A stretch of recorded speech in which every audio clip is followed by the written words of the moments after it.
Je suis Frédéric Weisbecker, je travaille pour Red Hat depuis l'année dernière. Mais bon, j'ai commencé à travailler sur le kernel il y a quelques années quand j'étais étudiant et que je m'emmerdais violemment. Alors, ça va être à propos je ne sais pas si vous avez déjà entendu parler du TIC. Et donc, il s'agit donc d'un événement périodique qui arrive à une fréquence que vous déterminez au moment où vous configurez votre kernel.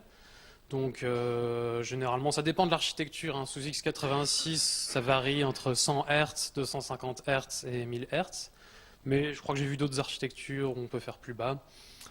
Donc c'est un événement qui arrive donc de manière périodique et qui interrompt les tâches en cours. Donc c'est une interruption. Elle peut se déclencher à peu près n'importe quand. Selon les contextes. En règle générale, elle ne peut pas interrompre d'autres interruptions, puisqu'en règle générale, les interruptions s'exécutent en empêchant les autres interruptions d'arriver. Alors le TIC, c'est une interruption qui est implémentée de manière différente, selon les cas, selon la configuration de votre kernel. Si vous avez configuré par exemple le support pour les timers de haute résolution, ce sera implémenté en utilisant cette API. En revanche, si vous n'avez pas cette configuration, alors ce sera un accès plus direct en utilisant une API vraiment qui est extrêmement proche du hardware. C'est les clock events, donc qui permettent vraiment de programmer un timer directement dans une horloge matérielle. Donc, alors évidemment, au plus bas niveau de tout ça, on tombe sur l'horloge hardware. Donc selon les machines, hein, il y en a des différentes. Sous x86, le plus courant, c'est HPET, et puis je crois i8053 est aussi peut-être l'API qui me semble est capable de générer des interruptions d'horloge. Alors quel est le rôle du TIC? Alors le TIC, c'est quelque chose qui fait progresser le kernel dans le temps. C'est un peu ce qui lui donne sa dimension temporelle, je dirais. C'est une sorte de métronome qui lui donne le rythme et qui fait donc progresser son état. Alors par exemple, c'est en fait le mécanisme qui fait s'exécuter les fonctions asynchrones que les logiciels peuvent mettre en file d'attente. C'est également le mécanisme qui permet d'assurer la préemption de l'ordonnanceur de tâches, donc qui permet d'équilibrer la charge de manière équitable sur un CPU. C'est également un mécanisme qui permet de faire progresser la mesure du temps par le kernel, qui maintient aussi l'état interne, les statistiques sur les charges, bref. C'est vraiment une espèce d'événement périodique machine à tout faire. Alors le gros inconvénient du TIC, c'est que voilà, on a une interruption qui se déroule de 100 à 1000 fois par seconde. Alors juste un petit aparté par rapport à ça, à quoi ça sert de pouvoir choisir entre 100 Hz ou 1000 Hz par exemple? C'est une question de précision. Si vous sélectionnez une très haute fréquence, vous allez avoir des événements plus fréquents qui vont pouvoir, par exemple, vérifier si la tâche en cours doit être préemptée. Donc plus la fréquence sera haute et plus cette vérification se fera de manière plus précise. Donc vous aurez une meilleure granularité au niveau de la latence, au niveau de la répartition équitable des tâches sur le CPU.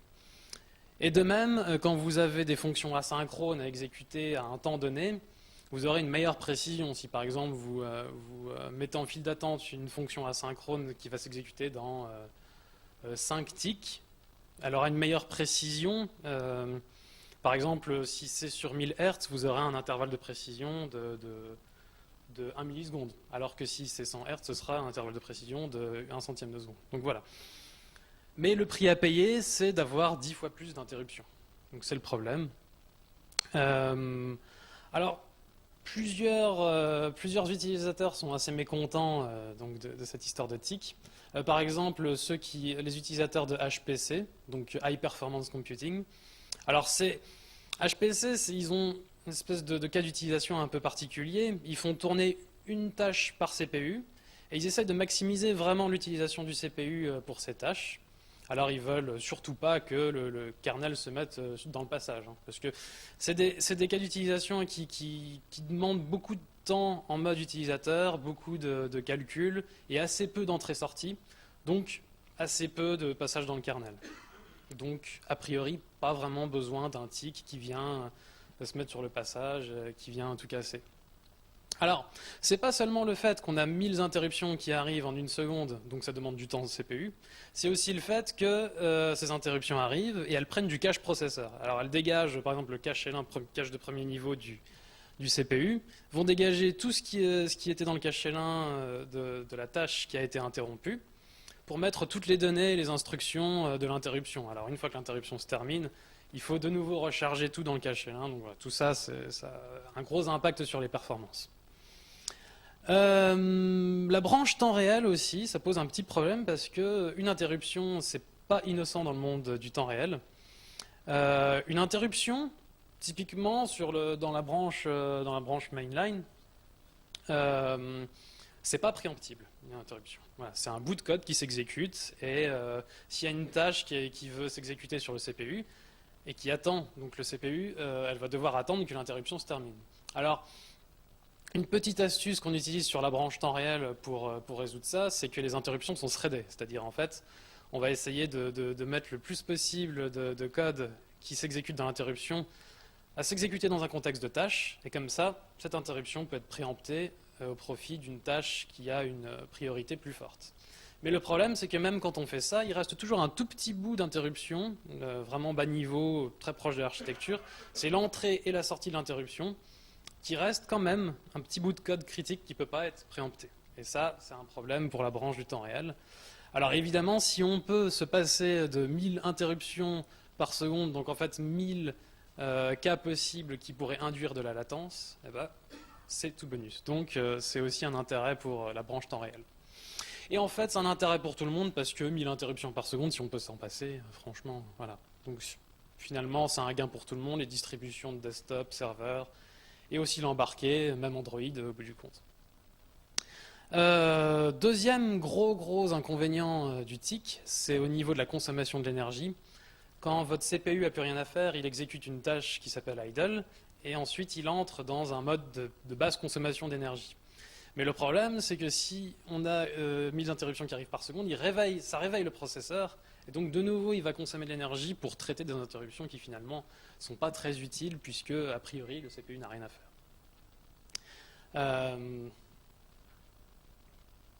Alors donc, maintenant qu'on a vu tout ça, on revient à voir, est-ce que c'est possible de stopper le tic? Est-ce que les bénéfices théoriques s'appliquent vraiment en pratique? Est-ce que c'est possible? Quand? Comment? Alors en fait, on peut déjà stopper le tic. Il y a une option du kernel, donc config no hz, qui a été intégrée dans le 2.6.21. Alors je crois que c'est quelque chose comme, ça devait être en 2006, 2007, quelque chose comme ça. Et donc le véritable intérêt ici, c'est pour la sauvegarde de l'énergie. Une fois que le CPU n'a rien à faire et qu'il entre en mode basse consommation, il n'a plus d'interruptions qui viennent le déranger pour consommer du temps et de l'énergie inutilement.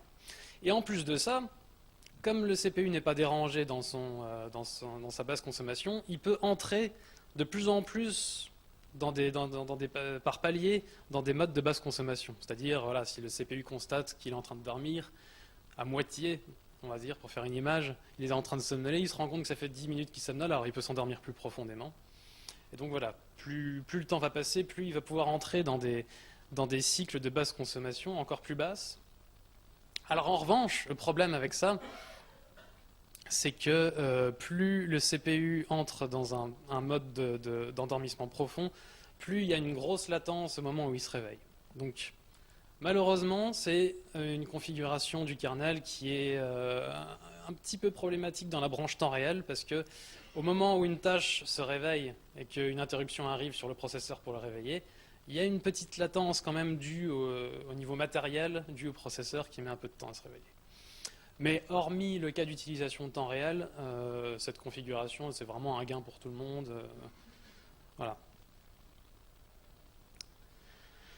Alors, ce qu'on aimerait bien faire maintenant, c'est essayer de stopper le tic en dehors de la tâche idle, donc même quand le CPU a quelque chose d'utile à faire. Alors, le problème, c'est que quand le CPU fait tourner la tâche idle, le tic qui est là, qui s'exécute périodiquement, voilà, il est vraiment inutile, il y a rien à c'est pas un problème s'il est arrêté.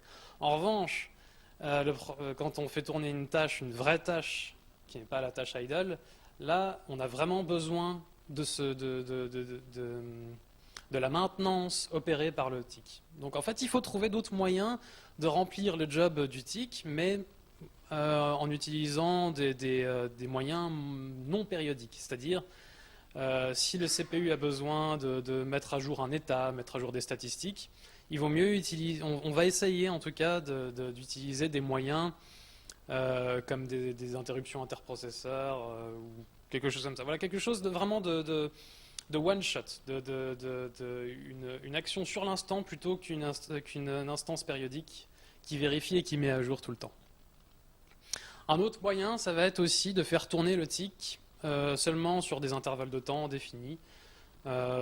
Si vraiment on en a besoin, on le laisse tourner jusqu'à ce qu'on constate qu'on n'en a plus besoin. Voilà, on peut faire des espèces d'allers-retours comme ça entre le tick périodique et un processeur qui peut tourner sans interruption périodique. Alors une des premières choses, une des plus importantes, je pense, que le tick maintient, c'est le timekeeping. Alors je ne sais pas exactement comment traduire ça en français, c'est vraiment une question de faire progresser le temps dans le kernel. Alors on a deux horloges principales qui sont maintenues par le tick. Deux horloges très opposées dans leur concept. On a les GFEEs. Alors GFEEs, c'est un compteur qui est utilisé uniquement dans le kernel et dont la valeur absolue est vraiment voilà, pas intéressante du tout. On n'a absolument rien à faire. Ce qui intéresse généralement avec le GFEEs, c'est sa valeur relative, c'est-à-dire un delta entre deux valeurs de GFEEs, une différence prise à deux instants t donnés. Donc ce compteur-là est exclusivement utilisé par le kernel. Il n'est pas utilisé par l'espace utilisateur. Même, je crois qu'on lui donne une valeur à peu près aléatoire ou du moins un petit peu trafiquée au boot. Voilà, on s'arrange pour que sa valeur soit pas égale à 0 pour essayer de tester au niveau pour s'assurer que même quand la valeur wrap, on n'a pas de bug. Donc vraiment, c'est pour dire que sa valeur absolue a vraiment strictement aucune pertinence. Alors en revanche, le wall time, time of day, alors peut-être que vous connaissez l'appel système get time of day. Donc c'est l'horloge qui est maintenue par le tick, mais cette fois-ci pour l'espace utilisateur. Donc là, en revanche, il s'agit d'un temps un temps qui est fait vraiment pour être lu par l'homme. Donc un couple seconde et microseconde, le temps qui s'écoule depuis le début de la journée. Donc là, il s'agit vraiment d'une horloge absolue et qui est utilisée uniquement par l'espace utilisateur et pas du tout par l'espace kernel. Et voilà, ce couple donc d'horloges qui est maintenu par le tick, ça s'appelle le timekeeping duty. Donc ce serait un peu débile de dire le devoir de timekeeping, alors je vais rester sur timekeeping duty. Mais c'est un concept qui est très important parce que en réalité, on ne peut pas vraiment s'en passer, du moins pour l'instant. À long terme, peut-être qu'on pourrait supprimer le GFEEs, essayer de remplacer ça par quelque chose d'autre, peut-être une lecture très, très rapide sur des horloges, par exemple, de processeurs, comme le timestamp counter. Mais ça, voilà, ça demande quand même une conversion à long terme. Donc si jamais on veut stopper le tick, pour l'instant, la chose la plus facile à faire, c'est de garder toujours au moins un CPU qui va faire tourner le tick. Voilà. Donc, mauvaise nouvelle, c'est que si on veut stopper le tick, il faut que ce soit dans un environnement multiprocesseur, parce qu'il y aura toujours un CPU qui continuera de faire tourner le tick. Pour faire progresser ces GFEEs et puis le time of day. Alors après, le problème, c'est comment est-ce qu'on définit quel CPU va garder le tick. Est-ce qu'on prend un CPU au hasard dans le tas ou est-ce qu'on laisse l'utilisateur choisir? Alors ça, je ne sais pas exactement comment on va se débrouiller. À mon avis, il vaudrait mieux que ce soit défini par l'utilisateur, peut-être en utilisant un masque de CPU, on verra bien. Un autre rôle du tick, c'est de maintenir des timers qui sont basés sur le GFEEs, qui ont une granularité de GFEEs.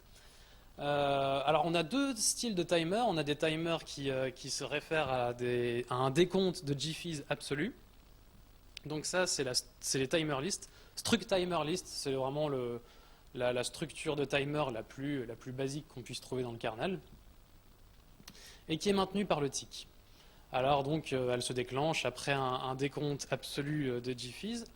À l'inverse, on a les POSIX CPU timers, alors donc qui sont implémentés avec différentes interfaces. On a les eTimers. Si vous connaissez la fonction set eTimer, vous pouvez mettre l'option eTimer virtual. Également la limite par processus de temps CPU. Alors là, c'est différent. Là, il s'agit d'un décompte par rapport au temps CPU d'une tâche. Alors, pour faire la différence, on va prendre par exemple deux tâches, A et B, qui vont s'exécuter. Si je mets un timer absolu en tout début de A, un timer absolu, mettons, de 5 GFIS, eh ben, il va s'écouler après les 5 interruptions de tick qu'on peut voir ici. Donc ça couvre autant le temps d'exécution de la tâche A que de la tâche B. Donc là, il s'agit vraiment de quelque chose de global. Alors que si on prend le temps de CPU, là, il s'agit seulement du temps de CPU qui s'écoule au sein d'une tâche. Donc par exemple, si la tâche A mettait en file d'attente un timer du style POSIX CPU timer, et qu'il le fait pour s'exécuter dans 5 GFIS dans le futur, là par contre il ne s'exécutera pas après les 5 GFIS globaux ici. Il faudra attendre que la tâche A soit réordonnancée plus tard, qu'elle se soit exécutée encore pendant 2 GFIS. Donc voilà, c'est ça la différence entre des timers de GFIS absolu et de temps CPU. Alors comment est-ce qu'on peut se débrouiller pour implémenter ça sans le tick? Parce que le tick est là pour s'exécuter de manière périodique et vérifier constamment si on n'a pas un timer qui a expiré et dont la fonction asynchrone est à exécuter. Et bien, pour ça, oula, je me perds un petit peu dans mon truc. Pour ça, alors l'avantage c'est que l'API qui gère le tick et qui permet de supprimer le tick quand on fait tourner la tâche idle, elle prend déjà ça en charge. C'est-à-dire qu'en fait, en réalité, quand on stoppe le tick, on ne fait que le repousser s'il y a encore un timer qui est en attente sur le CPU. Donc en fait, si par exemple on a un timer qui expire dans 5 GFIS, en fait on va stopper le tick que pour 5 GFIS. Hein. On va programmer le prochain tick 5 GFIS plus loin. Donc ça c'est bien, c'est déjà implémenté, on n'a pas besoin de s'en charger.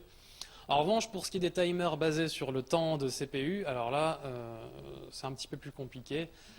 Une des solutions les plus simples, ce serait de garder le tick tourner de manière périodique à partir du moment où on a ce genre de timer qui est en attente sur une tâche. A priori, c'est la solution la plus simple qu'on pourrait prendre, d'autant que, bon, voilà, on n'a pas tout le temps ce genre de timer qui est en attente dans le système. Une autre solution, ça pourrait être de programmer le tick en essayant de matcher en fait le temps CPU par rapport au temps global. Mais bon, là, ça demandera quelques complications. Pour l'instant, je pense qu'on va faire simple. Une autre classe de timer qui est intéressante à voir, mais qui n'est pas gérée par le TIC, c'est les timers de haute résolution, HR timer. Donc là, c'est vraiment des timers de plus bas niveau, hein, c'est-à-dire qu'ils sont très proches du périphérique et ils ont même une granularité qui n'est pas du tout du domaine du GFIS, mais plutôt d'un domaine beaucoup plus proche du hardware, donc quelque chose qui est proche de la nanoseconde, vraiment au niveau de la précision. C'est vraiment une interface très très proche. Et d'ailleurs, le TIC est implémenté en utilisant un timer de haute résolution. Donc c'est par exemple, pour vous montrer au niveau de la couche de niveau ce qui se passe, on a une tâche qui est interrompue par des timers de haute résolution. Et ces timers de haute résolution vont exécuter la fonction du TIC, TIC_SCAD_TIMER, qui elle-même va vérifier qu'on n'a pas des timers donc du domaine du GFIS qui ont expiré et qu'il faut exécuter. Donc vraiment, les timers de haute résolution n'ont rien à voir avec le TIC, ils sont complètement séparés. Au niveau de l'ordonnanceur de tâches, il y a aussi pas mal de choses qui sont gérées par le TIC. Alors, le rassemblement de statistiques, hein, chaque fois que le TIC s'exécute de manière périodique, il va regarder un petit peu l'état du CPU, toute la charge du processeur, et il va maintenir des statistiques en fonction de ça. Et ce sera pratique plus tard pour essayer de maintenir la charge entre les différents CPU et essayer de l'équilibrer. Le TIC est aussi là pour maintenir un temps équitable entre les différentes tâches au sein d'un même CPU, donc par le biais de la préhension. Alors ça s'applique qu'à deux classes de l'ordonnanceur de tâches. Il y a sched_faire, c'est la politique d'ordonnancement la plus commune, voilà, celle qu'on utilise pour la plupart des tâches. Et sched_rr, alors ça c'est une politique d'ordonnancement qu'on utilise pour le temps réel. Et donc à partir du moment où on a deux tâches de même priorité temps réel dans cette classe, il va y avoir une préhension pour essayer d'équilibrer la charge entre les deux. Et il y a une classe dans tout ça qui n'est pas concernée, c'est sched_FIFO. Ça c'est vraiment la classe temps réel dure, c'est-à-dire qu'il n'y a vraiment absolument aucune préemption, la tâche tourne tant qu'il n'y a pas une tâche de plus haute priorité qui arrive sur le CPU. Une autre chose qui est maintenue par le TIC au niveau de l'ordonnanceur de tâches, c'est le load balancing. Alors là, il s'agit d'avoir un temps équitable de charge, mais au niveau global, pas seulement au sein d'un même CPU. Donc par exemple, si j'ai un CPU qui est en train de faire tourner 30 tâches alors qu'un autre est en train d'en faire tourner 2, eh ben c'est le TIC qui va gérer ça, qui va repérer ça, qui va essayer de prendre des tâches dans le CPU qui est trop occupé pour les mettre sur le CPU qui a plus de temps de processeur à offrir à ces tâches. Alors, ah oui, alors ça c'est LibreOffice qui me zappe toujours le même slide. Je sais pas comment faire.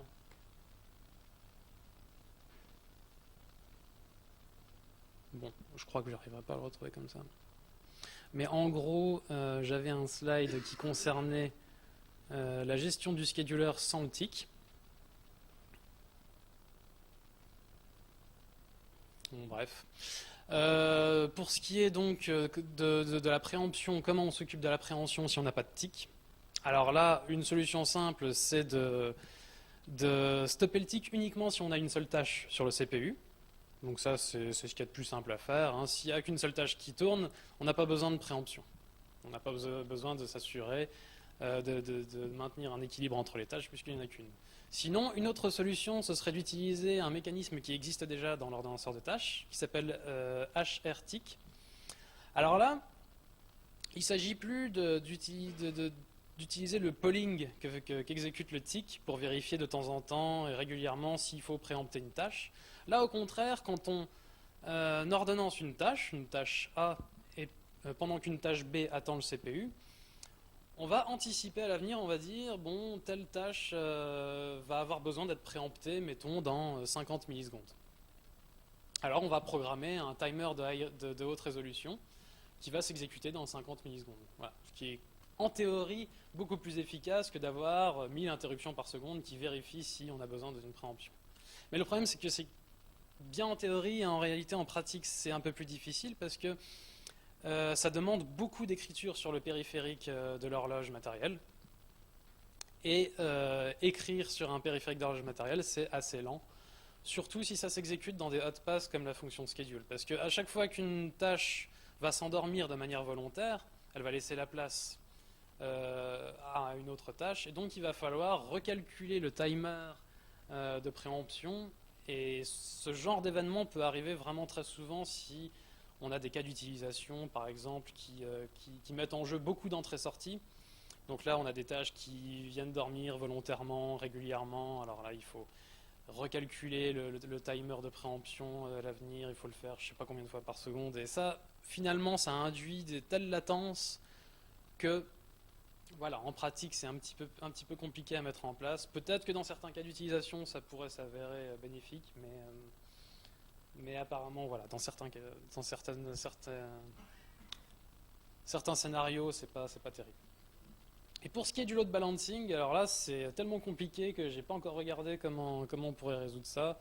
Je crois que je vais laisser ça aux mainteneurs de l'ordonnanceur de tâches. Je vais leur dire, tenez, il faut faire ça. Moi, je touche pas. Read Copy Update, alors ça, c'est une de mes parties préférées.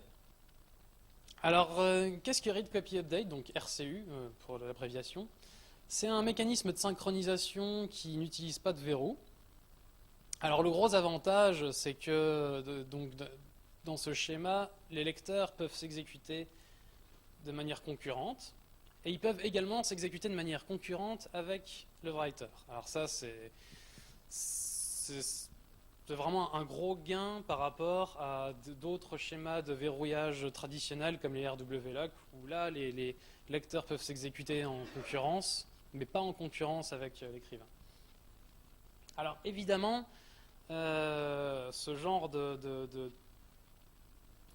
cette puissance-là, par contre, induit une synchronisation qui est un peu plus molle que dans le cas d'un vrai verrouillage. C'est-à-dire que dans un vrai verrouillage traditionnel comme un mutex ou un spinlock, on va manipuler des objets pour lesquels on a vraiment une garantie d'intégrité et d'immuabilité tant qu'on est en train de manipuler l'objet. Alors que dans le cas de read copy update, on n'a pas exactement cette garantie-là, on a plutôt une garantie de validité par rapport au cycle de vie de l'objet. Alors après, cette validité, c'est à vous de la définir.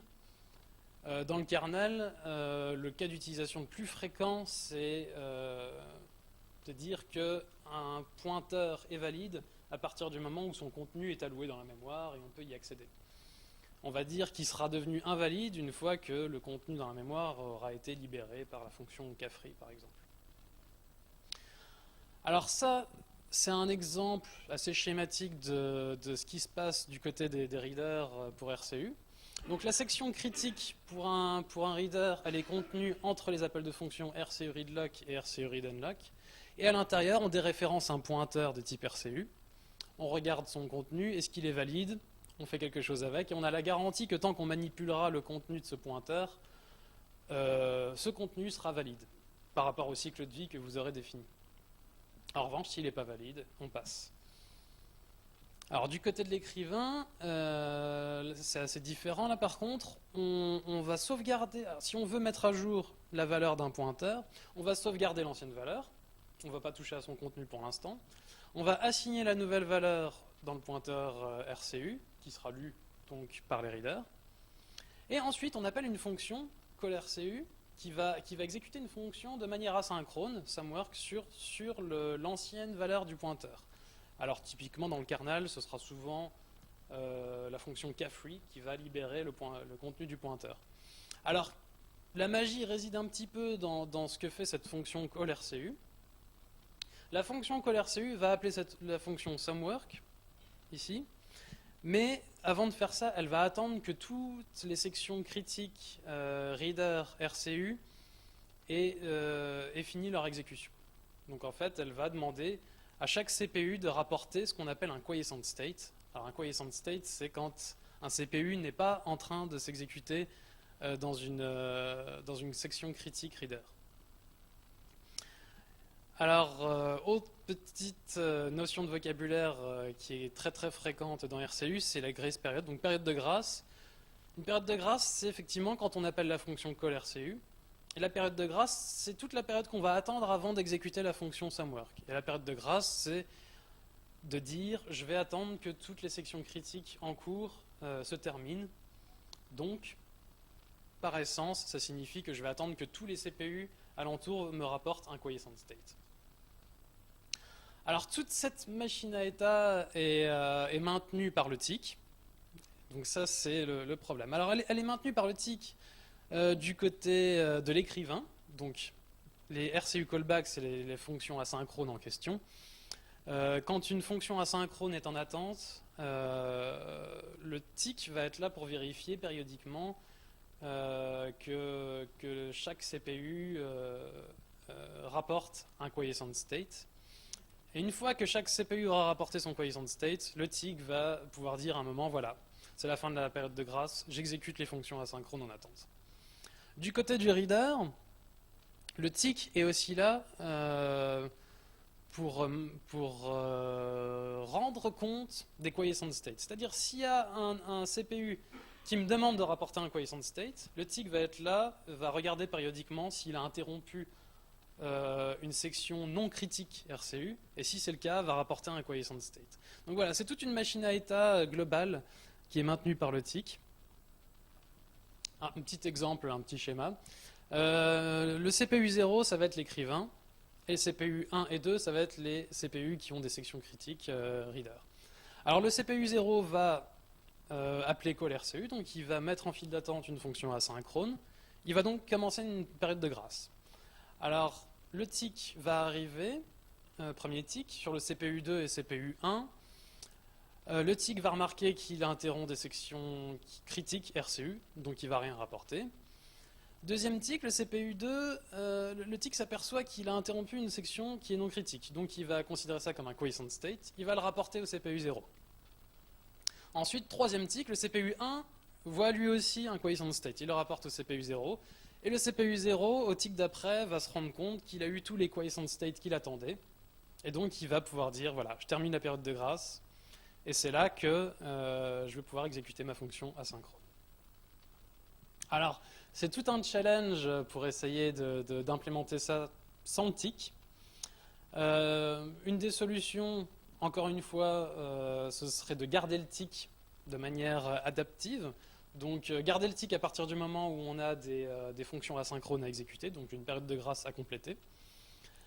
Une autre solution, et d'ailleurs qui est en ce moment un petit peu en discussion sur LKML, c'est de transmettre, quand un CPU a des callbacks à exécuter et une machine à état, une période de grâce à compléter, transmettre ça à un autre CPU qui lui va garder le tick.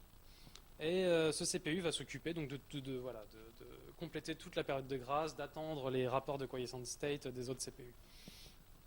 Donc voilà, c'est une solution. On pourrait par exemple réserver un CPU particulier qui s'occupe de ça, qui va garder le tick, pendant que tous les autres peuvent éviter de le garder. Côté reader, comment faire? Là par contre c'est un peu plus délicat.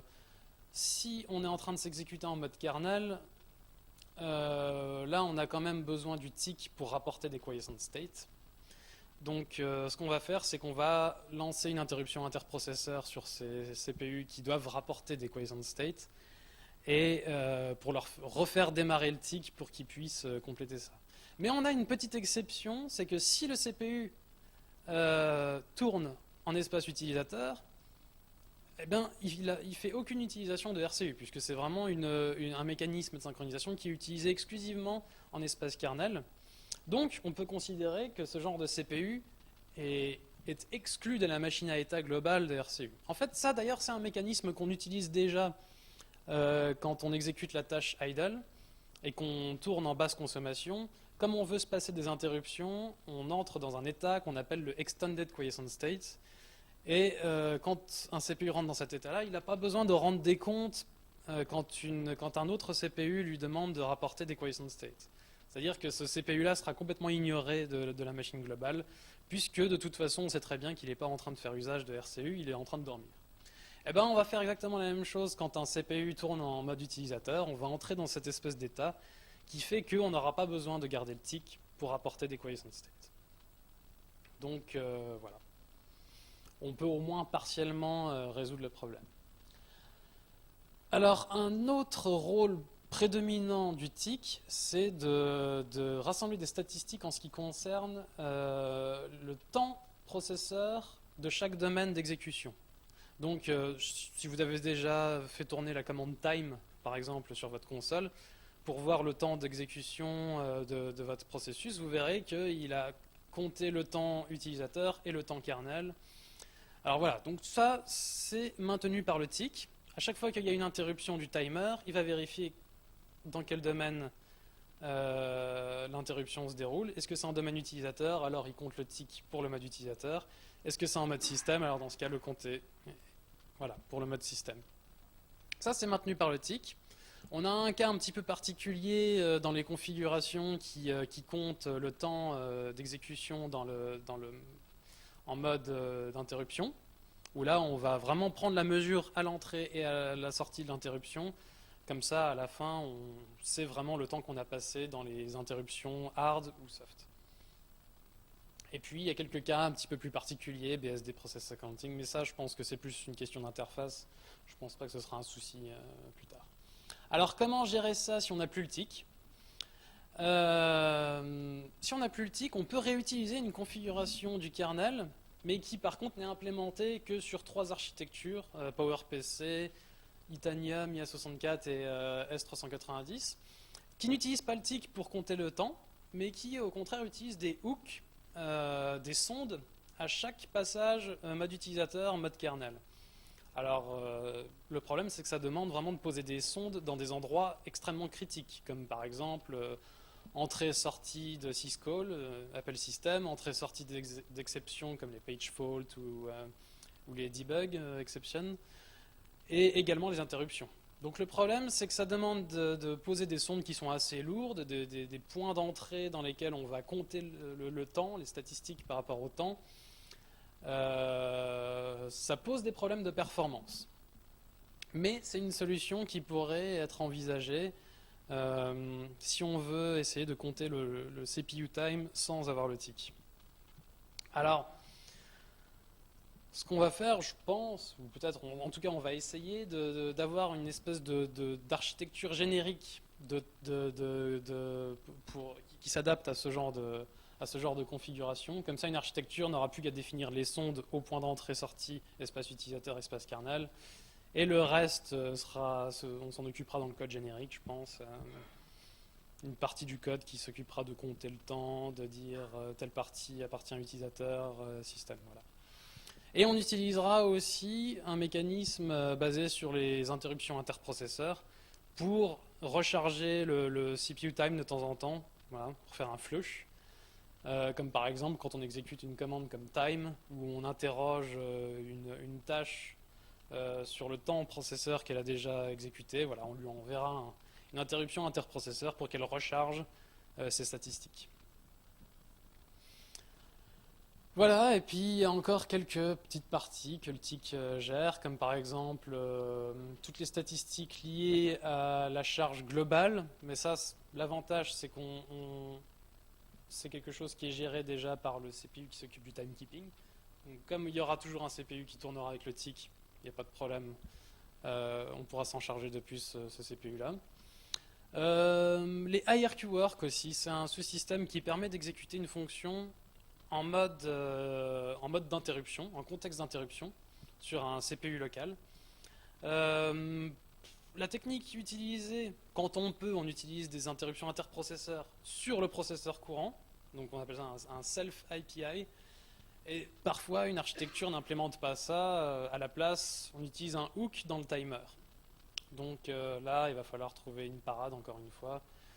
Je pense peut-être tout simplement on n'essayera pas de stopper le tic à partir du moment où une architecture n'implémente pas les self-IPI.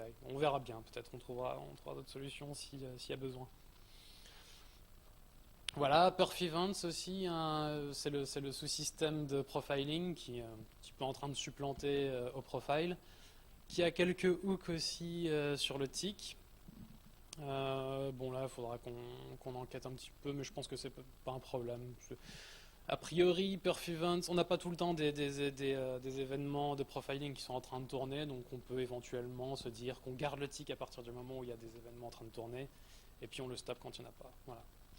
Printk aussi utilise le tic, parce que bon, Printk est parfois appelé dans des sections un peu particulières où il ne peut pas se permettre d'enregistrer tout de suite, de réveiller, disons, un lecteur de log en attente.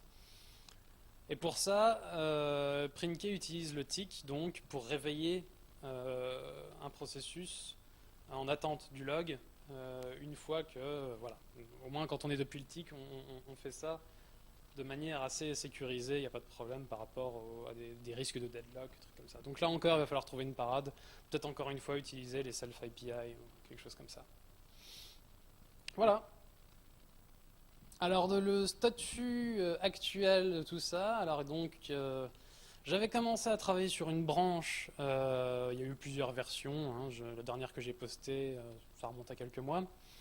Je me suis rendu compte que c'était en train de grandir, à la fin j'avais 41 patchs et j'avais même pas implémenté la moitié de ce qu'il fallait faire. Et à chaque fois que je postais une nouvelle version, j'avais de moins en moins de reviews. Ou alors des reviews qui se focalisaient toujours que sur des détails, mais assez rarement sur le design global. En gros, j'allais droit dans le mur parce que personne n'était en train de vérifier, si l'architecture était à peu près saine, quoi. Donc voilà, j'étais un petit peu tout seul dans mon truc. C'était un petit peu dangereux d'avancer comme ça. Alors maintenant, du coup, je me focalise sur chaque petite fonctionnalité, comme l'ordonnanceur de tâches, RCU, voilà. Et j'essaye d'intégrer ça petit à petit. dans le noyau principal. Donc là, pour l'instant, il y a quelques trucs qui ont pu être intégrés dans le noyau upstream, comme par exemple quelques petites fonctionnalités de debugging dans RCU qui permettent de détecter les histoires d'usages illégaux dans des sections d'Extended Quiescent States, que j'ai expliqué tout à l'heure. On a aussi un petit peu assaini l'API qui permet de stopper le tick. On l'a découplé en fait de la tâche idle, donc elle peut être utilisée maintenant dans d'autres situations. Voilà, quelques clean-up dans le code CPU time. Et puis aussi quelques patchs pour RCU qui implémentent justement cette histoire de Extended Quiescent State en espace utilisateur, qui a priori devrait être intégré pour 3.7, je pense. Voilà. Question ?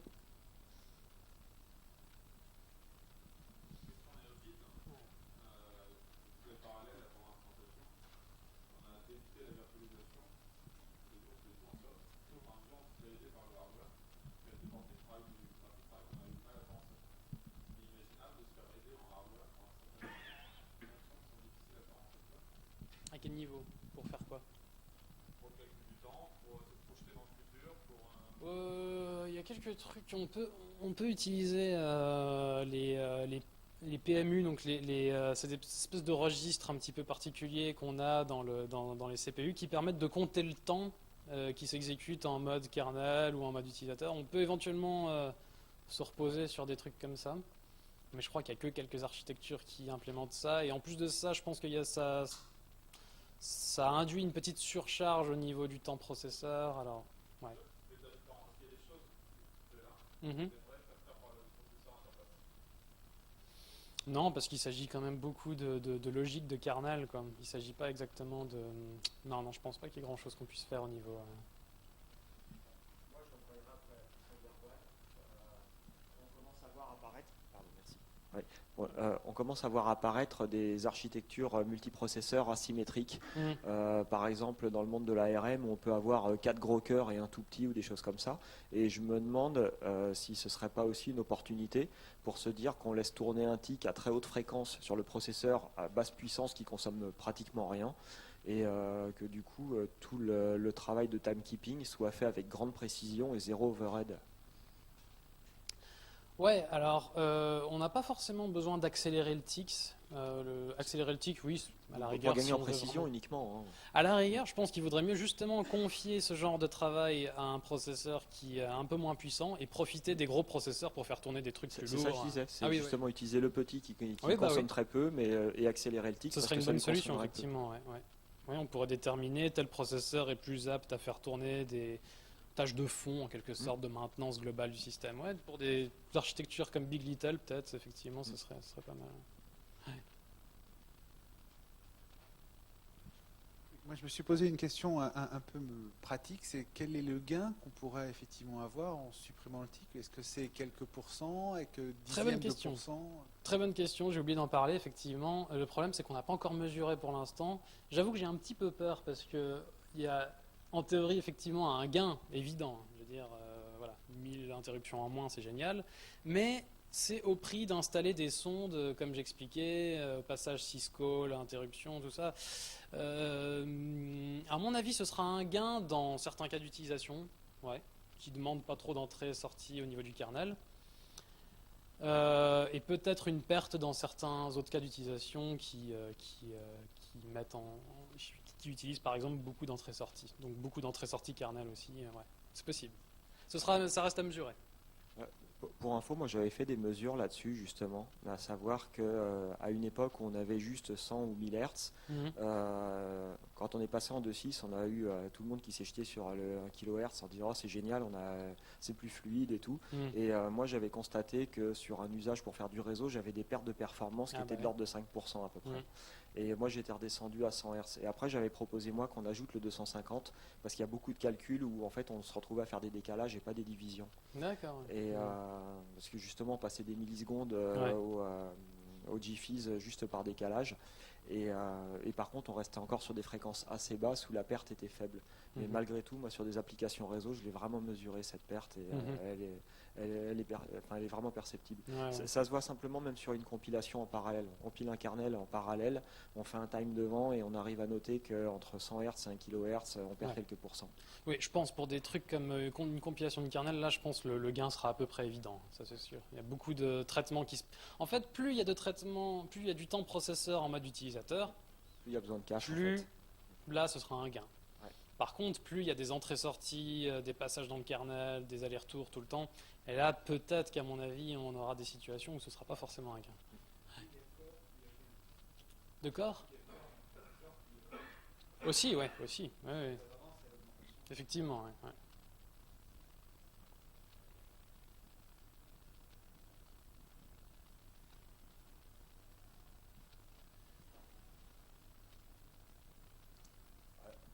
Si on me le permet, je voudrais montrer un seul transparent. Est-ce que c'est possible ou pas?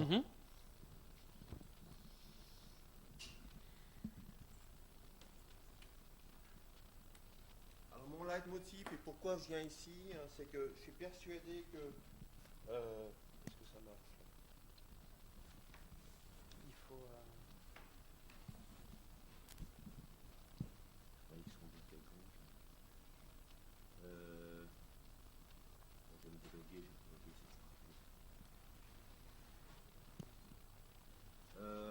Mon leitmotiv, c'est que je suis persuadé que l'exemple que tu donnes est un bon exemple de collaboration nécessaire entre les gens de la compilation et les gens du noyau.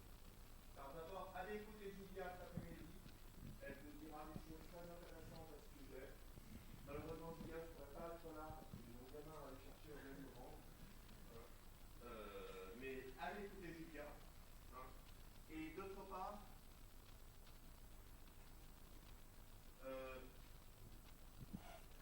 part, l'exemple que tu donnes, c'est un bon exemple où des gens de la compilation et des gens de l'analyse statique peuvent apporter directement quelque chose.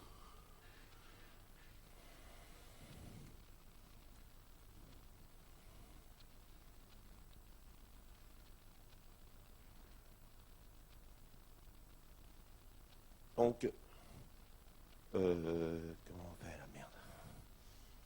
Ouais, vous voyez ou pas? Bon. F5, ok. Oups. Voilà. Donc, allez écouter Julia, j'insiste, elle vous dira des choses intéressantes. Et pensez aussi, le noyau est un bon exemple. C'est un truc gros, compliqué, complexe, à customiser GCC. Et par exemple, les exemples que tu donnais où on veut être sûr que RCU lock est suivi de RCU unlock, ça se détecte automatiquement par une passe ad hoc dans le noyau, dans le compilateur. Et Melt est un outil que je développe qui permet exactement de faire ça. C'est un store de AWK dans GCC. Et allez écouter Julia qui permet, elle, de faire des patchs sémantiques qui vérifieront ou qui travaillent sur le code source lui-même et pas dans le compilateur et qui vérifieront que le patch c'est bien appliqué partout.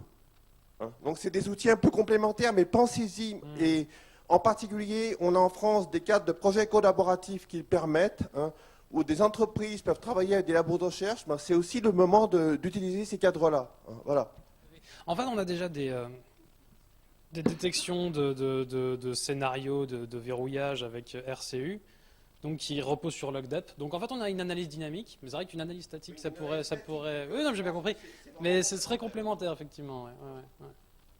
Je suis désolé, mais je voulais te dire, je suis désolé, Julia, je ne pourrais pas venir t'écouter, mais je sais déjà ce que tu vas dire, donc je ne suis pas la meilleure audience. Mais vraiment, on ne travaille pas assez ensemble, on devrait travailler davantage les gens de la compilation et les gens du noyau. Voilà. Merci. D'autres questions, peut-être?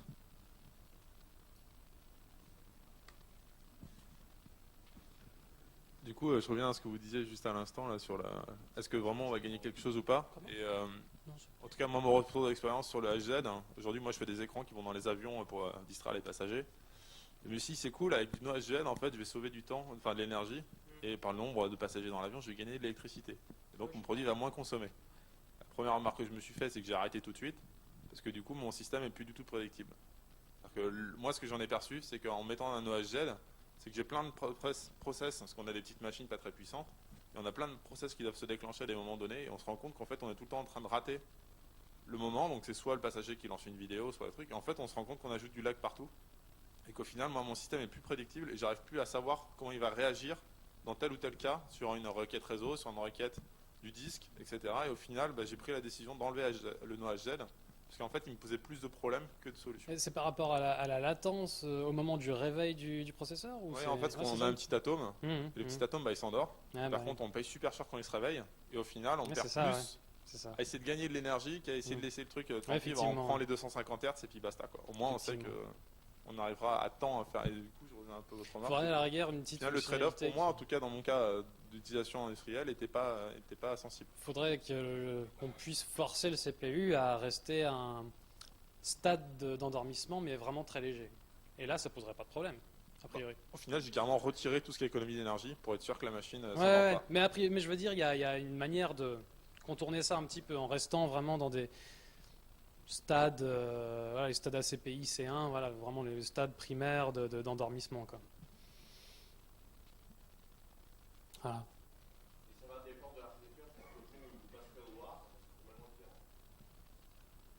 Peut-être. Encore peut-être une dernière question Non, c'est bon. Donc merci Frédéric.